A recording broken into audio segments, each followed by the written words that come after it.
Pai, do Filho e do Espírito Santo. Amém. Caríssimo irmão, caríssima irmã, você que nos acompanha de casa, muito bem-vindo e bem-vinda ao nosso Mensagem de Fé. Hoje eu quero trabalhar com você o tema da penitência, o sacramento da penitência, como nós chamamos de confissão. Dia 1º de abril, nós temos um mutirão de confissão na área missionária e na próxima sexta-feira, dia 8 de abril, Padre Ailton vai continuar esse tema, porque é o dia do mutirão de confissão aqui na paróquia de São José Operário. Portanto, é preciso que a gente compreenda um pouquinho do sentido, da espiritualidade, da teologia do sacramento da confissão. E por isso eu lhe convido agora a refletir acerca desse tema tão caro para nós, com base no Catecismo da Igreja Católica.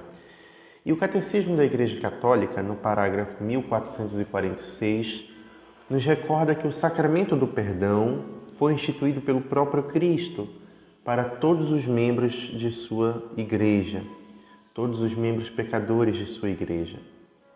Antes de tudo, para aqueles que depois do batismo cometeram um pecado grave e com isso perderam a graça batismal e feriram a comunhão eclesial. O sacramento da penitência oferece a eles uma nova possibilidade de converter-se e de recobrar a graça da justificação. Os padres da Igreja apresentam este sacramento como a segunda tábua de salvação, depois do naufrágio, que é a perda da graça. No curso dos séculos, a forma concreta segundo a qual a Igreja exerceu esse poder recebido do Senhor variou muito. Nos primeiros séculos, a reconciliação dos cristãos que haviam cometido pecados particularmente graves, depois do batismo, estava ligada a uma disciplina bastante rigorosa, segundo a qual os penitentes deviam fazer penitência pública por seus pecados, muitas vezes durante longos anos antes de receber a reconciliação. A esta ordem dos penitentes, a pessoa só era admitida raramente e, em certas regiões, só uma vez na vida. No século VII, inspirados na tradição monástica do Oriente, os missionários irlandeses trouxeram para a Europa continental a prática privada da penitência, ou seja, individual. Não era mais uma prática pública e prolongada das obras de penitência, antes de receber a reconciliação com a Igreja. O sacramento se realiza daí em diante de forma mais secreta, entre o penitente e o presbítero, o padre. E esta nova prática previa a possibilidade da repetição, abrindo assim caminho para a frequência regular a este sacramento, ou seja, você poderia repetir o pecado. Até então, isso não era permitido. Permitia integrar numa única celebração sacramental o perdão dos pecados graves e dos pecados veniais, aqueles pecados que nós chamamos pecados leves. Os pecados capitais são pecados graves e os pecados veniais são os chamados pecados leves. Em linhas gerais, é essa forma da penitência praticada na Igreja até hoje. Através das mudanças pelas quais passaram ao longo dos séculos a disciplina e a celebração deste sacramento, podemos discernir a sua própria estrutura fundamental que consta de dois elementos igualmente essenciais: os atos do homem que se converte sob a ação do Espírito Santo, a saber, a sua contrição, a confissão e a satisfação, e a ação de Deus por intermédio da Igreja, a Igreja que pelo bispo e por seus presbíteros concede, em nome de Jesus Cristo, o perdão dos pecados e fixa a modalidade da satisfação, ora pelo pecador e faz penitência com ele. Assim o pecador é curado e reintegrado na comunhão eclesial.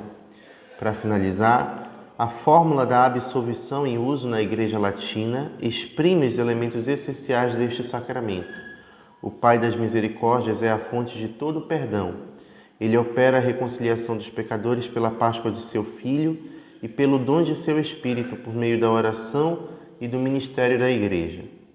Deus, Pai de misericórdia, que pela morte e ressurreição de seu Filho reconciliou o mundo consigo e enviou o Espírito Santo para a remissão dos pecados, te conceda pelo ministério da Igreja o perdão e a paz, e eu te absolvo os teus pecados, em nome do Pai, do Filho e do Espírito Santo. Esta é a fórmula do sacramento da penitência.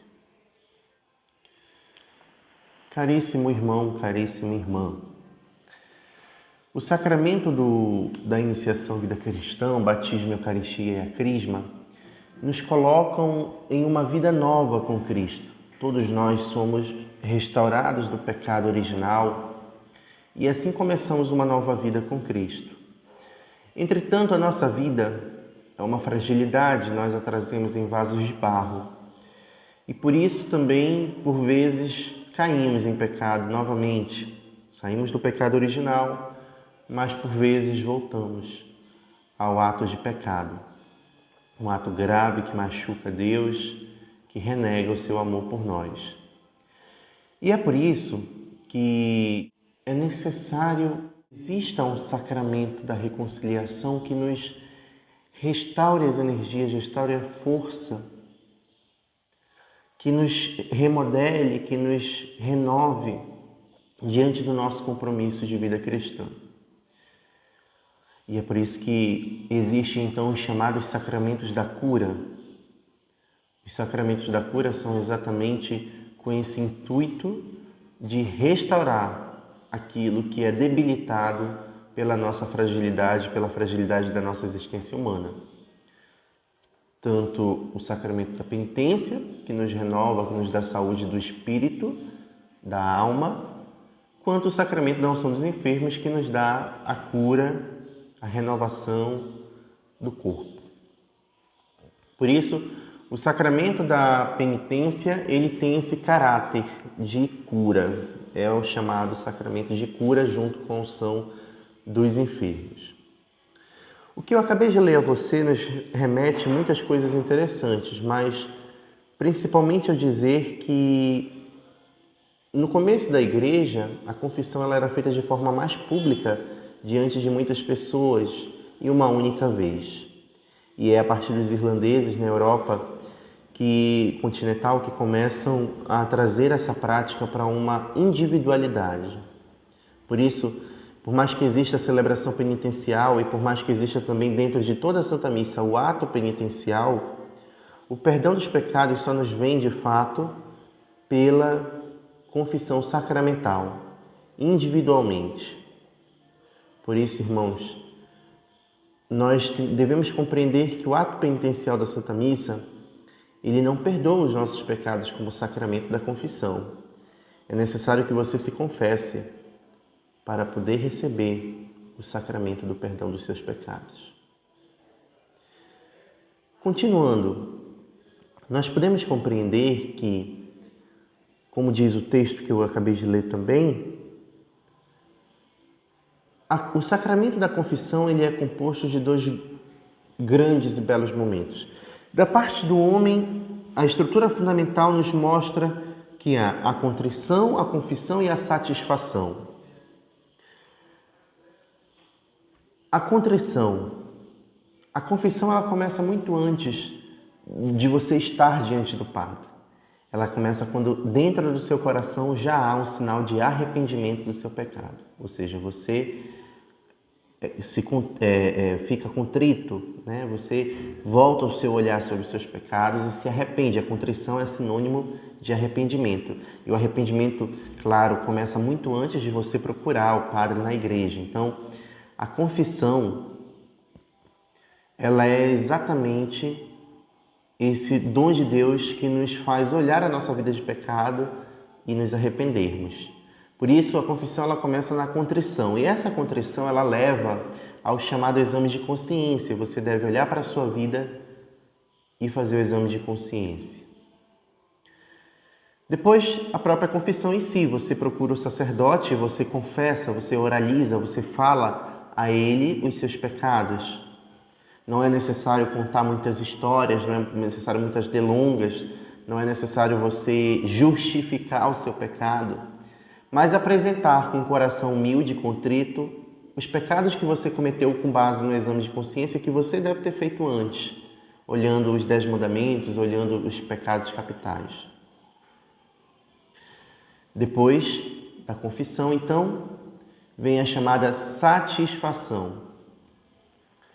O padre lhe passa uma chamada penitência, e sobre isso o catecismo nos fala muito interessante que é preciso fazer o possível para reparar esse mal. Ou seja, a simples justiça exige isso. O pecado fere e enfraquece o próprio pecador e também seu relacionamento com Deus e com o próximo. Por isso, é necessário, na satisfação, que o padre lhe passe uma penitência para você restaurar, para você renovar algo que você perdeu. Então, por isso existe a penitência. Em um outro movimento da parte de Deus, nós temos, pelo poder de Jesus Cristo, em nome de Jesus Cristo, o perdão dos pecados. O Padre, através da fórmula de absolvição que eu acabei de ler a vocês também, restaura, perdoa os seus pecados. E esses pecados não lhe serão mais cobrados, porque já estão perdoados por Deus, já estão absolvidos. Por isso o sacramento da penitência nos tira os pecados, nos absolve, nos dá uma leveza, nos faz verdadeiramente filhos amados de Deus. Caríssimo irmão, caríssima irmã, nós convidamos você com muita alegria de todo o bairro do Icuí para se preparar para esta Páscoa que se aproxima com o sacramento da confissão. Todos nós somos chamados a nos confessar pelo menos uma vez ao ano. E é por isso que nesse período do ano da Quaresma, todas as paróquias da Arquidiocese de Belém celebram o chamado mutirão de confissão. Na próxima sexta-feira, dia 1º de abril, nós teremos esse mutirão de confissão a partir das 19 horas, lá na Igreja da Ascensão do Senhor, no Conjunto Irapuru. E na outra sexta-feira, dia 8 de abril, também a partir das 19 horas, teremos um mutirão de confissões aqui, na paróquia São José Operário.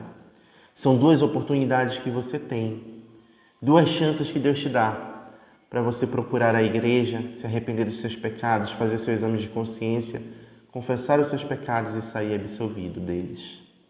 Por isso, eu te convido a estar conosco.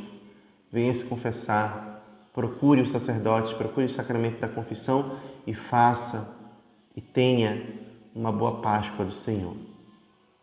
Eu termino te convidando a ajudar nossas obras de remodelação da Igreja Matriz de São José Operário. Ajude-nos, precisamos da sua ajuda. Você também é responsável por esta casa, a Casa de São José é a sua casa.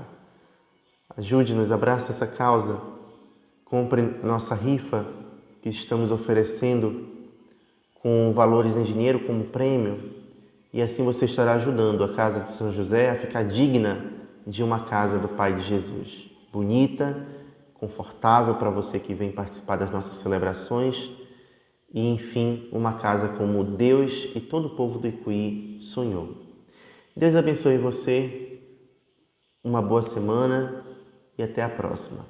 Deus te abençoe em nome do Pai, do Filho e do Espírito Santo. Amém.